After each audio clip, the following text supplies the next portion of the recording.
किरीट विराजमानौ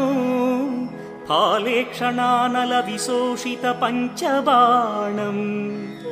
नागाधिपारचित भासुर कर्णपूरं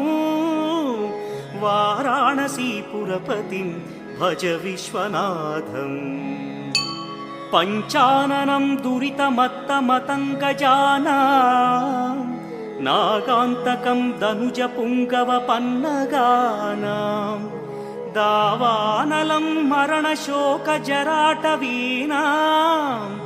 वाराणसीपुरपतिं भज विश्वनाथम् तेजोमयं सगुणनिर्गुणमद्वितीयम्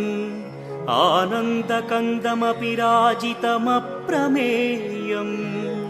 नागात्मकं सकलनिष्कळमात्मरूपं